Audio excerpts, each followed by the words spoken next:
송일국입니다. 공간은 그곳에 머무는 사람을 담는다고 하죠. 전 가족을 닮은 공간을 위해 우딘숲 몰딩 도어를 선택했습니다. 자연을 닮은 디자인과 몰딩 친환경 인증 마크까지. 이제 우딘숲 몰딩 도어로 건강한 공간을 만드세요. 자연을 닮은 힐링하우스 우딘숲 몰딩 도어.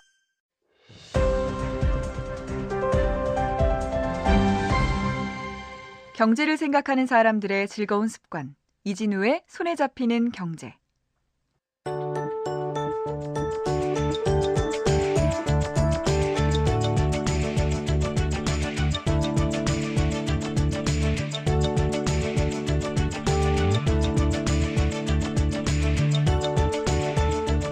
최근 해외 매체에 보도된 비즈니스 이슈들 갈무리해서 살펴보면서 그래서 그중에 우리에게 도움되거나 우리가 관심 가져보면 좋을 만한 이슈들 살펴보겠습니다. 비즈니스 트렌드 오늘도 문스타트업 연구소를 운영하고 계시는 코링텍의 문영준 대표와 함께합니다. 어서 오십시오. 네, 반갑습니다.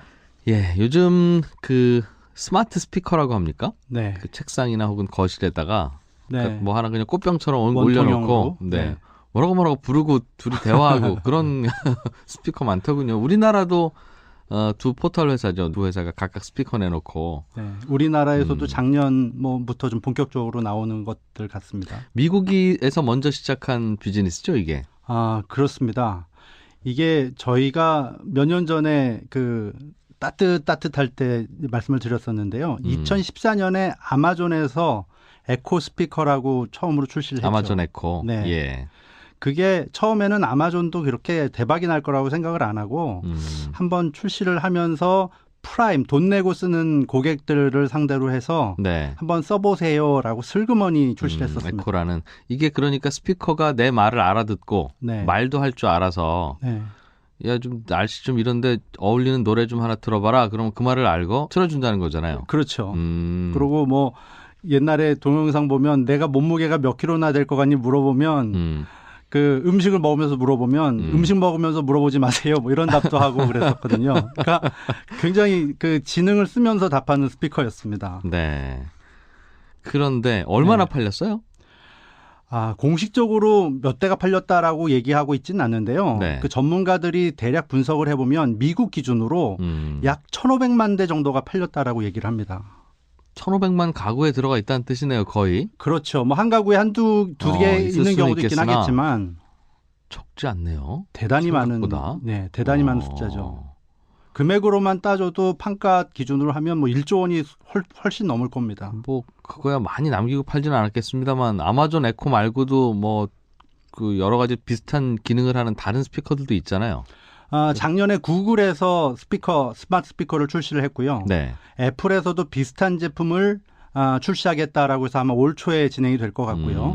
이런 메이커들 말고도 작은 회사들이 비슷한 것들을 또 많이 출시를 했죠. 네. 그거 감안하면 더 많겠습니다. 스피커 깔려있는 집이, 그런 스피커 깔려있는 집이. 그렇죠. 더 많을 겁니다. 이게 근데 보통 스피커는 뭐 음악이나 듣겠지 생각하는데 이건 네. 내 말을 알아듣고 네. 본인이 알아서 뭐 어디 계산도 하고 행동도 하는 스피커라서 사실상 로봇 같은 녀석이라 네. 이거 집집마다 들어있으면 다양한 비즈니스 모델이 될 거다. 네. 이런 예상들도 있었어요. 실제로 뭐가 시도되거나 진행되기도 해요? 다양한 비즈니스 모델이 있습니다. 그 실제로 아마존 에코 같은 경우, 아마존 에코가 일단 선두주자니까 그냥 먼저 예를 들어서 네. 말씀을 드리면, 예를 들어 어디 택시를 타려고 할 때도 에코야 택시를 불러줘. 그러면 우버랑 연결이 돼서 택시 예약을 해주고요.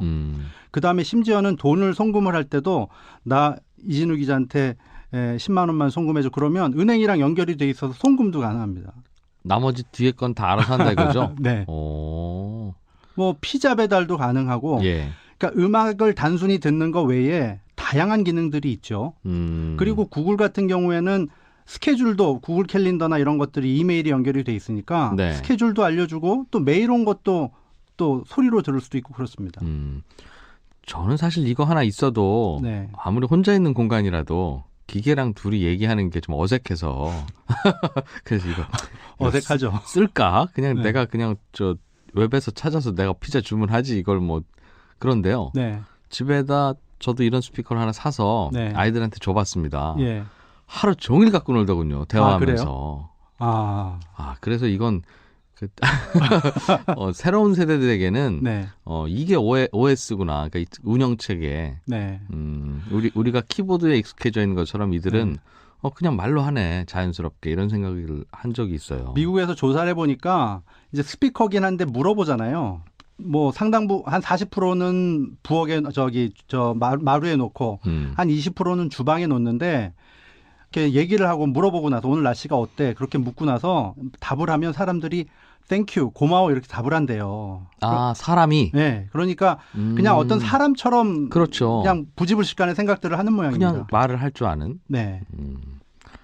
그러면 이걸로 이제 그런 식으로 돈 법니까? 예를 들면 택시 좀 불러줘 그러면 콜택시 회사 중에 A 콜택시, B 콜택시, C 콜택시 중에 네. 그 다음부터는 이 스피커가 원하는 대로 부르는 거잖아요. 근데 아직까지 그렇게 많은 회사가 돼 있지는 않기 때문에 그런 것으로 수익 모델은 아직 딱 세팅이 되어 있지 않고요. 그럼 어떤 수익 모델이 좀 있습니까? 최근에 아마존에서 놀라운 얘기를 발표를 하고 있습니다. 이 스마트 스피커를 쓰는 사용자가 1,500만이 되다 보니까 이제는 우리도 온라인 광고 시장에 들어가는데 조금은 다른 방법으로 들어갈 겁니다라는 얘기를 합니다. 광고를요? 네. 어떻게요?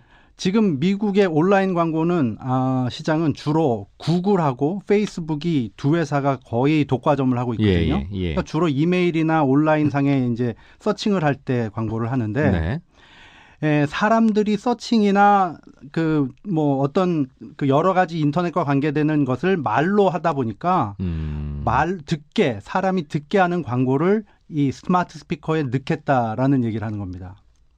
그래요? 그럼 예를 들면 네. 피자 한 판 시켜줘 그러면 네. 잠깐만요. 광고 좀 먼저 들으세요. 그런다는 거예요? 그것도 하나의 방법이고요. 또 하나의 방법 이런 거가 있죠. 내 옷에 커피가 묻었는데 커피를 어떻게 하면 지울 수 있어? 그러면 커피를 지울 때는 이런 화학약품이 필요하고 그런 약품 중에는 뭐가 있습니다. 이런 식으로 회사 제품을 하나 넣어주는 거죠. 타겟을 하는군요. 아예. 네. 그렇지. 보통 라디오 광고는 네. 잠깐 광고 듣고 오시겠습니다 하면 네. 사실 불특정 다수에게 한꺼번에 똑같은 광고를 트는데 네. 그러니까 듣기가 싫잖아요. 사실은. 그렇죠. 나 좀 뭐 좀 들으려고 하는데 광고 이상한 거 들으라고 하고. 네. 근데 이건 딱 본인 맞춤형이네요. 네, 필요성을 인식하면서 하니까 그리고 이 사람이 뭘 사는지를 또 회사가 알잖아요. 네. 그러니까 음악을 들려주는 무드를 딱 잡아주다가 중간에 뭐 먹고 싶은 케이크나 뭐 아이스크림 광고를 살짝 넣어준다든지 하면 그러니까 사실은 걱정도 해요. 이렇게 아마존에서 이렇게 하면 구글이나 애플 같은 데는 광고를 아직 안 넣고 있으니까 네. 사람들이 그런 것들을 더 좋아할 것이다. 그러니까 이거 예를 들면 음악 듣다가 아이스크림 광고도 네. 아이스크림 광고를 틀어주는 게 아니라 네. 툭 물어보겠군요. 물어볼 수도 있죠. 이 아이스크림 하나 시켜드릴까요? 뭐 네. 이렇게. 그럴 수 있어요. 짜장면 바로. 하나 드릴까요? 뭐 이런 거죠. 그러니까 광고 같지 않게. 네. 근데 아마존에서는 광고를 넣게 되면 목소리나 톤을 다르게 해서 네. 일반적인 것과는 구별이 가도록 할 것이다. 이거 광고라는 거 알려줄 거다. 네. 그리고 소비자가 불편하지 않게 할 수 있는 다양한 것들을 연구하면서 할 것이다라는 얘기는 합니다. 그러면 뭔가 좀 여기서 시장이 생길지도 모르겠네요. JP 모간 같은 데서는 이런 것들을 분석을 하고 있는데요. 아마존의 목소리를 이용한 광고가 굉장히 빠르게 성장할 것이다라는 얘기를 합니다. 예. 그래서 2019년까지는 약 9조 원 가까이도 벌 수 있지 않을까 하는 전망을 내놓고 있는데요. 2018년 기준으로는 한 4조 원은 벌 수 있을 것이다라는 얘기를 합니다. 예. 어쩐지 이거 안방이나 거실에 하나씩 들어올 때부터 이게 무슨 일을 할 것 같더라고요. 그냥 음악만 틀어주러 오는 애가 아니야, 느낌이. 그렇죠. 아는 사람들 중에는 얘네가 우리의 이 대화를 엿듣고 있기도 하고 필요한 정보들을 다 가져간다라는 인식도 일부 스마트한 사람들은 해요. 네. 그런데 도움을 받으니까 그냥 쓰는 거죠. 이런 아마존이 이번에 2018년 CES에서는 선글라스를 하나 선보였다고 하네요. 선글라스? 네. 이제 뭐 이런 것도 만들어 팔아요? 그러니까 아마존이 직접 자기 회사 이름을 내걸지는 않았고 스타트업 70명이 일하는 스타트업의 이름으로 발표를 했는데요. 그게 아마존 회사예요? 아마존 자회사예요? 관계없는 회사입니다. 네. 관계없는 회사인데 아마존의 기술을 활용하게 하는 그런 회사입니다. 예. 그러니까 인텔의 칩을 활용하는 회사들이 많듯이 자기의 기술을 활용하게 하는 회사를 넓히고 있는데요. 재미있는 것은 뭐냐면 이 선글라스에다가 앞에는 작은 디스플레이를 넣어놨고요. 밖을 볼 수 있지만 또 태에는 목소리를 인식하는 알렉사의 기능을 넣어놨어요. 네. 그래서 걸으면서 알렉사, 요 앞에 있는 빌딩이 뭐지? 그러면 어머나. 이 빌딩은 어떤 회사가 소유하고 있는 빌딩이고요. 저 빌딩에 가기 위해서는 오른쪽으로 돌아서 왼쪽으로 가야 됩니다. 지도까지 보여줍니다. 세상에. 이거는 지금이야 이 건물 뭐 어떤 회사냐고 물어보겠지만 네. 이제 앞으로는 뭐 웬만하면 다 알려줄 것 같은데요. 정말? 다양한 게 나올 눈에 수 보이는 있죠. 거에 대해서. 네, 음악도 뭐 틀어봐 그럴 수 있고요. 앞에 뭐 심지어는 뭐 영화 틀어봐 그것도 가능하니까요. 야, 이거 어린이용 하나 나오면 네. 어린이들이 한 5살쯤 되면 네, 하루 종일 묻는 게 이거 뭐야라는 질문이잖아요. 네, 그냥 안경 하나 씌워주면 되겠군요. 조그맣게 만들어 가능하죠. 네. 이게 들어오는 정보를 그렇게 바로 인식해서 연결하는 거군요. 그러니까. 예, 그렇습니다. 이게 현재는 그 VGX라는 부죽스라는 그런 스타트업이 만드는데 한 $1,000 정도 예상을 하고 있습니다. 개당 안경값이? 예, 100만 올 원? 하반기면 출시가 된다고 하는데 예. 향후 2, 3년 내로 한 500불 정도, 50만 원 정도로 낮추겠다라고 얘기를 합니다. 진짜 관광에다 쓰면 네, 뭐 적합하게 쓸 수 있겠는데요. 정말 관광객들이 하나씩만 끼고 다니면 네, 그 정말 뭐 일일이 가이드가 설명 안 해줘도 되기도 네. 하고 혼자 자유여행 하시는 분들도 뭐 다 쓸 수 있을 것 같고. 그러니까 관광용도 가능하지만 사실 이 알렉사나 음성 인식하는 기술이 네. 일반인들이 쓰는 컴퓨터나 다양한 아이템으로 확산이 되고 있거든요. 그럼 관광뿐만 아니라 막말로 비즈니스를 하면서도 뭐 이메일을 읽어줘도 가능하고 네. 이메일을 띄워봐 그러면 안경에 조금만 상단에 뜰 수도 있잖아요. 아예 모니터가 작게 안경 그 글래스 위에 올라갈 수 있으니. 네, 그러니까 다양한 용도로 활용이 가능한 거죠. 길 가면서도 바로 뭐 잠깐 컴퓨터 하면서 검색할 수도 있고. 네, 명함이 필요 없어지겠네요. 그럼. 그럴 수도 있죠. 예를 들면 이렇게 생긴 사람 딱 하면 이미 사람 사람 얼굴에 다 인식하니까. 뭐 하는 사람인지 이미 다 뜨고 알려주니까. 네, 본인이 등록해 놓으면 되니까요. 그건. 그렇죠. 그리고 사실 뭐 애플이나 구글도 버추얼 리얼리티 그 가상현실이나 이런 것들을 활용한 안경들을 개발하는 지는 꽤 됐거든요. 네. 그런데 아마존에서 이렇게 미리 출시하긴 했지만 향후 2, 3년이면 제품들이 나온다는 회사들이 많이 있기 때문에 그 시장도 굉장히 뜨겁고 발전할 걸로 보여집니다. 그렇군요. 네. 또 어떤 재미있는 소식도. 그 사실 저희가 이렇게 얘기를 하면 그 아마존이 그 처음에 내놨던 스피커는 그냥 시험용으로 내놨던 건데 확장성이 커지니까 광고도 한다 그랬잖아요. 네. 그러면 이제 광고하면 대충 여기서 정리가 되는 걸까? 그 다음은 뭘까? 이렇게 생각들을 할 수 있어요. 근데 아마존이 본사는 시애틀에 있지만 그 캘리포니아에 연구소 126이라는 연구소가 있습니다. 네. 거기에 근황들을 보고를 얘기들을 하고 있는데 여기서는 정말 대단한 일들을 하고 있다. 사람들이 놀랄 것이다라는 얘기를 합니다. 무슨 짓 하고 있는지 좀 알려주세요. 네. 이것들을 참고하시면 우리들이 앞으로 어떻게 좀 대처해야 될지를 생각할 수 있을 것 그러게 같아요. 꼭 아마존이 내놓는다기보다는 네. 뭐 유사한 기술들이 같이 고민되고 있을 가능성이 높으니. 네. 두 가지만 먼저 말씀을 드렸으면 싶은데요. 예. 하나는 이 목소리로 인식을 하고 활동하게 하는 기술을 다양한 장치에 접목하는 것들을 시도하고 있습니다. 조금 전에 말씀하셨던 안경에다가 그 기능 넣는 거하고 네. 똑같이. 예를 들면 자동차에는 엔진 소리도 있고 다양한 그 소음들이 있잖아요. 예. 자동차에서 목소리를 인식해가지고 그걸 차에 전달하거나 뭔가를 하게 한다는 건 또 다른 얘기거든요. 좀 시끄러우니까. 네. 그리고 냉장고도 마찬가지입니다. 음성으로 뭔가를 하게 할 수는 있지만 모터가 돌아가는 소리도 나고 그건 또 다른 환경이거든요. 좀 어렵다 네. 인식하기가. 그러니까 온갖 사물에서 전구도 그렇고 온갖 사물에서 음성을 인식하고 작동할 수 있게 하는 연구들을 이 연구실에서 하고 있습니다. 이거는 주변 소음도 소음이지만 네. 전구도 말을 알아듣고 야 켜 그럼 켜주고 네. 꺼 그럼 꺼지고 그러면 옆에 있던 냉장고가 네. 이게 나한테 하는 소리인가? 그렇죠. 그 구별을 해줘야 되겠어요. 헷갈리잖아요. 너 말고.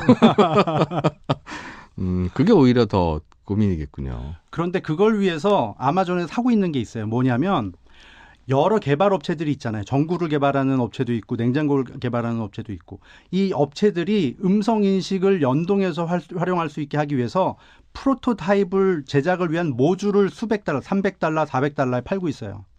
냉장고 회사에서 음성 인식과 연결시키려면 $300짜리 모듈만 사다 붙이면 음성 인식이 되는. 네. 그동안 아마존이 이 자기네 스피커 가지고 모든 사람들 목소리 다 배웠다 이거네요. 네. 그러니까 아마존은 이렇게 생태계를 구축하고 있는 겁니다. 여러 회사가 자기네 목소리 인식하는 기술을 가지고 목소리로 끄고 또 예. 활용할 수 있도록 하는 영역을 넓혀가고 있는 겁니다. 하하. 참. 이거 꼭 이렇게 해야 되나 싶긴 한데 듣다 네. 보면 그냥 네. 냉장고 문 열지. 문 열려라 참깨를 꼭 해야 되나 네. 싶기는 한데 네. 처음에 그 TV 리모컨 나왔을 때도 그랬다는 거예요. 네. 그냥 키면 되지. 뭐하러 굳이 이렇게, 여기서 이거 찾아서 눌러 이게 더 번거롭다 이 친구야. 네, 가서 그냥 돌리면 되죠. 지금 리모컨 없으면 그렇잖아요. 저는 가서 끄고 싶은데 리모컨이 없으면 네. 일단은 끄고 네. 나중에 리모컨 찾아도 되는데 리모컨 찾아야 되니까. 머리 아프죠. 최근 미국에서는 리모컨이나 이런 거 없어지면 이런 것들을 없어진 자리를 찾게 하는 칩도 나오고 있습니다. 네, 문스타트업 연구소의 문영진 소장과 함께 또 최근 비즈니스 트렌드 살펴봤습니다. 고맙습니다. 잘 들었습니다. 네, 감사합니다.